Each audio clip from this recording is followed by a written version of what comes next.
My name's Dave DeBow, founder of MoneyPartnerFormula.com, and this show is built for everyday real estate investors who are actively doing deals and looking to scale using other people's money. So if you're an active real estate investor and you want to get featured on this show to talk about your own real estate and capital raising experiences, then just go to daveinterviewsyou.com. Now let's get rolling with this episode, and remember to subscribe for daily interview content. All right, guys, welcome to Property Profits Podcast. I'm your host, Bryce Kaminsky, filling in for Dave Dubois. And have you ever wondered how to get started in real estate and grow your portfolio to 7 figures? Well, today on the show, I've got Ian Webb, I guess he'll have to fill us in on how to pronounce it exactly. He's here to kind of unravel the secrets as his journey in Alberta continues in real estate. Ian, welcome to the show. Great to have you back. Hi, Bryce. Yeah, it's been a while since we last connected. It's great to be here. You had my name right the first time. It is indeed Webb. There you go, Webb, double B. So Alberta, right now, it's kind of heating up. Everyone is always talking about it. They're like, oh, I'm going to go invest in Calgary. I'm going to go invest in Edmonton. We're seeing deals being exported from Alberta to other places in Canada. Like, hey, come invest. What's your take on the whole thing? Oh boy, there's lots of really exciting things happening in Alberta these days, Bryce. We're actually just ahead of a real estate boom in all of Alberta. Last year, I'm not sure if you've been following the real estate in that province, but last year, Alberta broke the all-time record for the highest interprovincial migration in all history ever previously recorded. So more people moving to that province than ever before in 2023. Most of them from BC and Ontario. I mean, obviously, because they are the most highest priced provinces. But yeah, broke all records in 2023 for interprovincial migration. Another really cool thing about Alberta is it has the fastest growing rents out of the entire country. And vacancy rates are plummeting. And I think supply and demand, right? Exactly. You got it. Yes, good old supply and demand. I think the biggest draw to Alberta is the lifestyle, right? You can still buy a house for $400K in Edmonton and make 6 figures. It's the only province left where you can do that. Yeah. Because I mean, a lot of and the inventory too in Edmonton's really nice. It's like all post-war stuff as opposed to a place like Winnipeg here where a lot of our stuff's like post-World War One, maybe even pre-World War One. And then we have some what we call like the 1940s infill areas that they did. So I love the inventory in Edmonton specifically for things like flipping or income suiting those 40s bungalows, 50s bungalows, 60s bungalows, because they do have the ceiling height, they fit the box really nice. And that mortgage helper is certainly interesting. So when you look at Alberta, I guess the question is, when you look at Alberta for yourself, what is it that you hope to capitalize in the next, say, 12 months out there right now? Well, right now I'm just trying to pick up as many properties as I can over the next year, 2 years. I'm noticing that the values are going up quite significantly as our rents. For example, I just picked up a townhouse there a few months ago for 161K, and one in the exact same townhouse in the same complex sold 2 weeks ago for 180K. So things are creeping up quickly. Yeah, I did get that one a bit under market value, off market, but the values are going up as well. My friend actually just put 3 offers down on 3 townhouses and lost all 3 bids due to being outbid 10 to 20K on each townhouse. And apparently they're paying cash. So things are really starting to heat up. Who do you think is outbidding? Do they have any idea? Is it homeowners that want these things, or is it investors that are outbidding people? I'd assume a bit of both. Yeah. Well, it's hard to say, like when you look at someone who's migrating from Ontario and BC, their equity on their property sale might be more than the value of the townhouse. You know, between what their mortgage was and what they've got their inflated value to be. They sell the thing 1.1 million, they're into it for 750. They walk away with a couple $100,000 of difference, and they're like, yeah, I guess we'll just buy the next thing in cash. And Yeah, maybe not the best investment. You can probably do more things with that money instead of just parking it all. But if definitely. security of your home is important, like being able to say, I'm not dealing with the bank on this house anymore. Maybe 180 cash down from moving from Ontario is finally the ticket, right? They got the golden appreciation parachute. So Yeah. when you say acquiring as many as possible, what does that mean as far as like where your portfolio is at now and what you're hoping to grow it to these days? Without Well, necessarily like telling me how many doors you have or anything like that. So, right. Yeah. I over the past while here, about a year, I guess I've maxed out on how many mortgages the top 5 banks will give me. mhm, So now I'm looking at B lenders for personal mortgages. And we're just about capped out there. So now I've started getting into joint venturing with other people. It's a great way where I can stay involved doing what I love doing, which is real estate investing, but also help people grow their net worth and generate wealth for them. mhm. Now, Um, yeah, you're go ahead. I was just gonna say, like when you think about Alberta and you think about the investments that are happening, you're not the only person with that plan. How do you plan to differentiate yourself from all the other investors saying, I'm looking for other people's money? Well, I think one big differentiator between me and other investors is that I'm solely focused on helping someone else build their wealth and create wealth and build their net worth. Hmm. Um, Everything I do is focused on that piece of it. I've met so many different investors at different networking events and real estate investment groups who are focused on primarily just capital raising and Hmm. how much money they can raise and what's Hmm. in it for them. If my partners don't make money, I don't make money. Hmm. So my focus, solely is on what's best for my partners. I've met people who wanted to invest capital with me, and after chatting a few times and asking 100 questions, I've realized that it wouldn't be the best thing for them, and decided not to go through with partnering with them on real estate. There was better Wasn't a good options for fit. them. Yeah, it What's that? wasn't good. Just wasn't a good fit. You felt like, they could do something else. That was better for them. Yeah, Yeah. exactly. Depending on what their goals are over the next 5 to 10, 15 years. There's a lot of questions that need to be answered in order for me to find out whether I can help somebody reach those goals or not. As an Alberta investor, do you worry about the fluctuation in the oil economy? I don't know. There's too many other projects going on. The provincial government and the feds have colluded and have made diversification more their focus in Alberta these days, primarily Mhm. Edmonton. There's lots of stuff happening in the Alberta heartland. Dow project expansion is one of them, creating 6 to 7,000 new jobs in that area. There's a hydrogen plant that's been approved by the feds, 1.3 billion for that project in the heartland.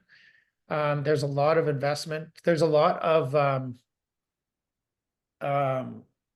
oh geez, the word escapes me. The government is really doing their best to try to recruit investment from other countries to Mm. that province, giving a lot of cutbacks and Tax uh, breaks, etc. exactly. That's what I was going for Yeah, there. Yeah. because the one thing that happened last time, and it's happened time and time again, is like suddenly the some foreign nation releases an X number of barrels of oil, and suddenly the economy in Alberta isn't what it was last month. And Yeah. so, you know, so what you're saying is they're actively trying to turn this oil economy into something that's got a little bit more diversification so that they don't see the same thing happening again. Yeah, you bet. So it's not just dependent on one resource like it Yeah. has, right? Yeah, I mean, the challenge with that has been over time and time again, you see the same thing happening. They're like, oh, oil's down, Alberta's economy is, you know, they're taking all the trucks back, they're repoing the trucks, they're repoing the toys, you know, the quads and stuff. People are selling them for cheap because they need to, you know, figure it out or whatever. Now, you see what's happening in Calgary. Um, do you have any interest in the Calgary market, or are you solely focused on the Edmonton market these days? There's nothing wrong with the Calgary market. It's a great place to invest. It's just a little bit higher on the S curve than Edmonton. So a house there is the average price for a single detached is just under 550. Whereas it is right around 400 in Edmonton. So it's kind of like my home base is Kelowna, BC, Mhm. and we're about 2 to 7 years, I guess you could say, behind Vancouver. Edmonton is that compared to Calgary. So So you Calgary, see Edmonton going towards the like 550, 600 range in the next couple of years. definitely, yeah, I think we're just ahead of a boom. Things are already heating up. Um, hard to keep up with purchases and sales and everything else. All my rents have gone up significantly over the past probably 18 months, as have property values. And I know that because I just had a couple of appraisals done to increase a couple of lines of credit. But so I know what's happening over there. Yeah, it's really exciting. With with the way that with the way that Alberta's like rent economy works, being that it is relatively loose on a kind of a market value thing, you know, like we've got very strict kind of rent control in Manitoba that kind of dictates the pricing as it goes. Do you see the possibility for rents to plummet if we get an oversupply issue An oversupply of housing. of housing, you know, like people sometimes overbet, overbuild, overbuy. Do you see that as a challenge, or is it fairly certain to say that rents are only going to go up from here? I mean, I would suggest rents are only going to go up from here. I don't see them outbuilding the influx of people Hmm. that are going, especially to Alberta. Yeah. Um, you know, in other provinces I couldn't speak for. Hmm. Uh, in Kelowna, that's exactly what is happening. I mean, we're building more than is necessary, so prices are dropping. But with the influx of people going into Alberta, primarily Edmonton, I don't see them outbuilding that. Do you feel like there's like a rent ceiling though? Like how much higher can it go really? Well, if we look at BC, it Mhm. has a long way to go. It What has are a you long seeing with runway some of the average rents versus what they were last year?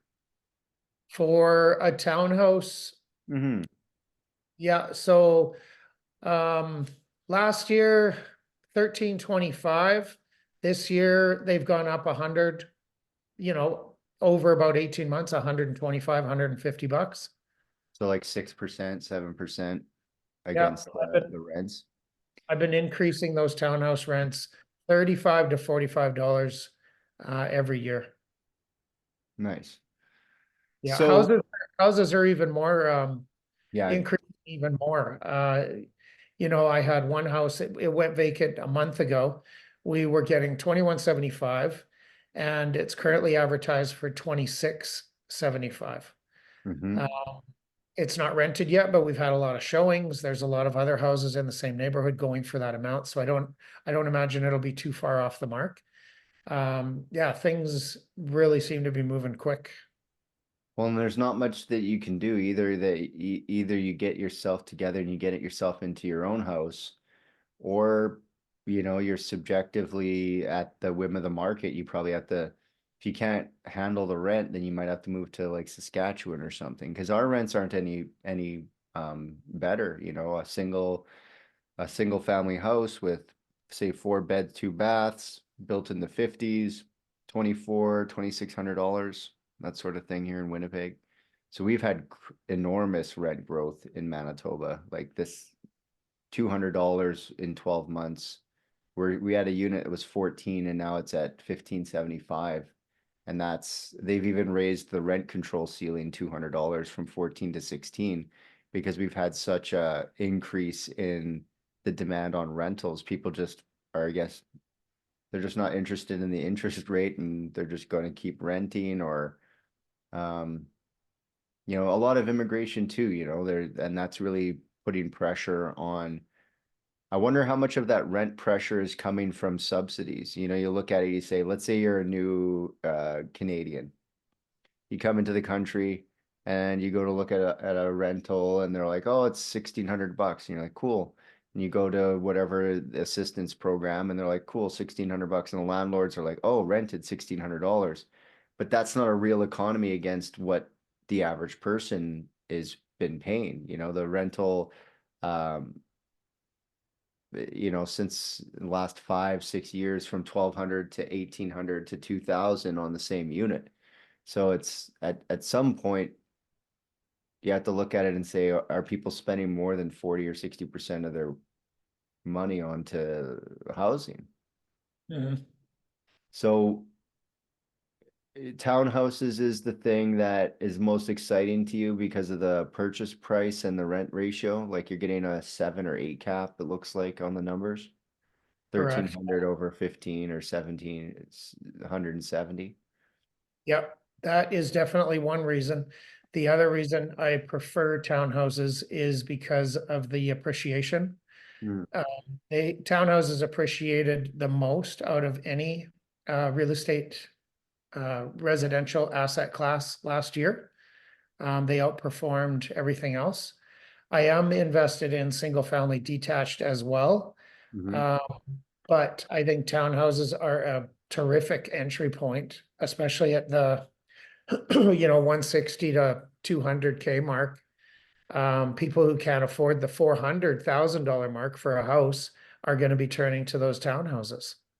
Yeah, definitely. So when you look at the rent, and you look at what's coming here, do you see challenges with that appreciation in the townhouses section because of at the end of the day, people want to have a house, freehold house, they want a fence and they want a dog running around. Do you see that as a challenge for the type of tenant, or are you fairly certain that, you and your investors are going to have these things filled for the foreseeable future? Yeah, I'm not worried about it. There's going to be enough people to fill both, is my thinking. The townhouses are only renting for 1,450 or Mhm. 1,350 to 1,450 for most of the ones in my portfolio, and the houses are upwards of 22 all the way up to 26, 28. Yeah. So, I mean, these townhouses, they're 3 bedroom, 2 bath, 3 level, a small yard, fenced yard. Mhm. I think they're a great option for somebody who wants to bank a bit of cash or can't afford the $2,500 a month rents. Yeah, it's almost like $1,000 more. So when Damn it near comes to, double. yeah, it's pretty much double, like 1326. Yeah, it's pretty much double. So when it comes to real estate investing, my favorite question always is, what's the secret sauce? What comes easy to you that other people find difficult to do? Oh boy, that's a good question. What comes easy to me that other people find difficult to do? Mhm. Probably building connections, Bryce. I'm I don't know if you know this about me or not, but I do part-time counseling. I'm a Mhm. counselor. I work in Nunavut. Actually, you do know I work in Nunavut, Yeah, but yeah, we zoomed in from that last time. I did. Yeah. Yeah, I do counseling up there part-time, so 5.5 months total a year on a rotation. So I learned how to build relationships and how to maintain them. So as far as raising capital, I mean, building those relationships is key. If you can't do that, or if you suck at it, then you're going to have a really difficult time having people trust you And and as far as, you. sorry, go ahead. I was just going to say they're not only going to have a hard time trusting you, they're going to have a hard time liking you and wanting Mhm. to partner with you. Yeah. Um, so that relationship building, I think probably would come more easily for me than most. Now, as far as the investors that are in the deals that you've done so far, how do you stay transparent with them? You know, that's a big key for investors to feel the transparency, like things might be going good, things might be going bad. How many investors have you had to, or rather, not how many, but what's one way that you keep your investors kind of apprised of what's going on out there? Oh, we're always staying connected, Bryce. I mean, we've even become somewhat friends and we do stuff outside of real estate investing.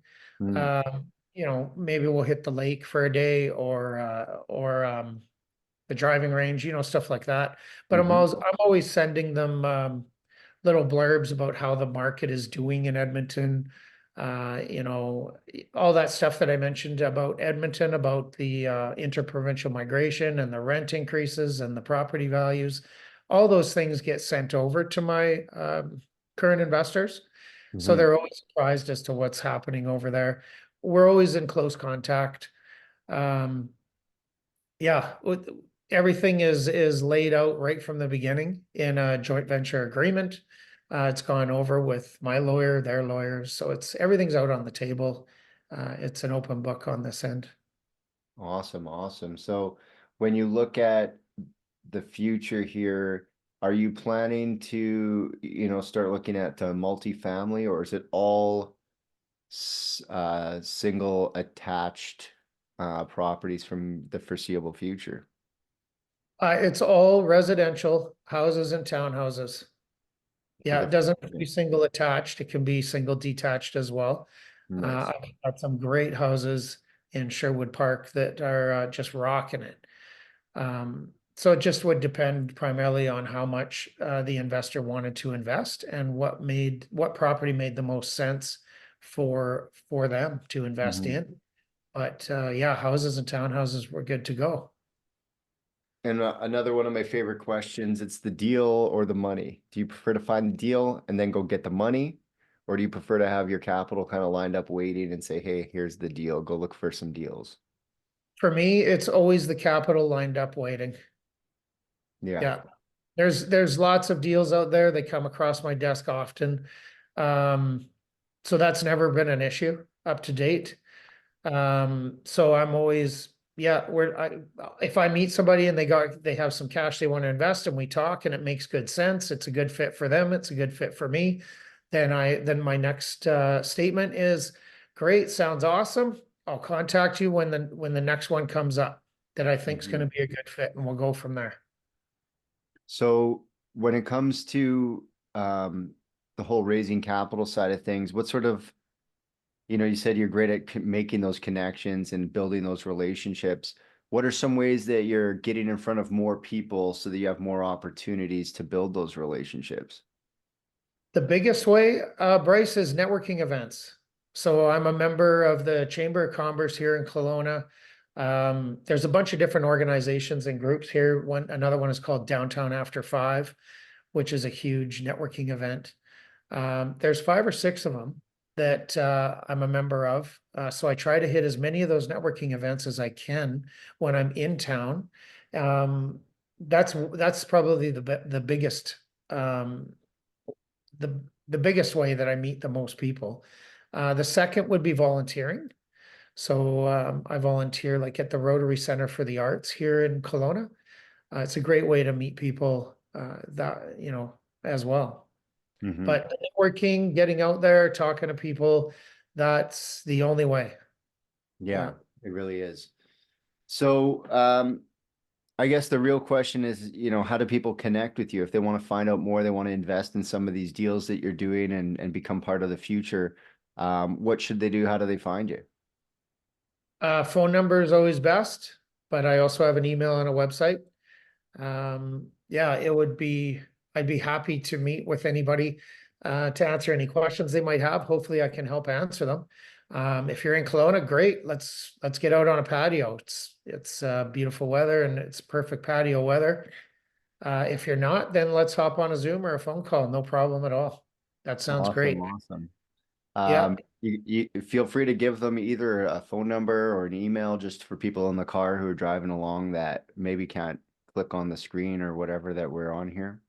sure. The number 250-470-1354.